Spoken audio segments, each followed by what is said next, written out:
আপনাদেরকে আগের পার্টে দেখেছিলাম বয়স্ক লোকটি গাড়ি বাগিয়ে দেয়, তারপর লোকটিকে বলে হ্যাঁ গাড়ি বাগানো হয়েছে, আর তাকে টাচ করলে সে জোরে একটি চড় মারে, বলে তোমার সাহস হয় কি করে তুমি আমার গায়ে টাচ করার। তখনই তার ওয়াইফ ভয় পেয়ে যায়। বয়স্ক লোকটিকে বলে ভিখারি একটা বেকার লোক, তোমার টাচ করার ক্ষমতা হয় কি করে আমাকে, আর তুমি আমার গাড়ি বাগিয়ে দিয়েছো, আমি তোমাকে টাকা দিয়ে দেবো, তুমি আমাকে টাচ করলে কেন। তখন বয়স্ক লোকটি বলে টাচ করেছি বলে তুমি আমাকে মারবে, তুমি চেনো আমাকে আমি কে, আর তুমি চিনলে অবাক হয়ে যাবে, তুমি কিন্তু আমাকে মেরে ঠিক করো না, এর জন্য কিন্তু তোমাকে অনেক কিছু সাজা পেতে হবে। আর তখনই তার বন্ধু চলে আসে সেখানে গাড়ি নিয়ে। ও লোকটি সে বয়স্ক লোকটিকে কথা শোনাতে থাকে। তখন বয়স্ক লোকটি বলে আমার গাড়ি চলে এসেছে, দেখো এটা আমার গাড়ি। আর তখনই গাড়িটি দাঁড়িয়ে পড়ে, আর তখন তার বন্ধু বেরিয়ে আসে।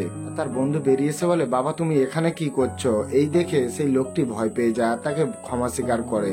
তারপর তার বন্ধুকে বলে তাড়াতাড়ি নিয়ে চলো, আমার ওয়াইফের খুব শরীর খারাপ। আর তখনই তার বন্ধু ওয়াইফকে ধরে নিয়ে সে গাড়ির মধ্যে নিয়ে যায়। আপনাদের ভিডিওটা ভালো লাগলে লাইক করে পরবর্তী ভিডিও দেখার জন্য অবশ্যই চ্যানেলটা সাবস্ক্রাইব করে নেবেন।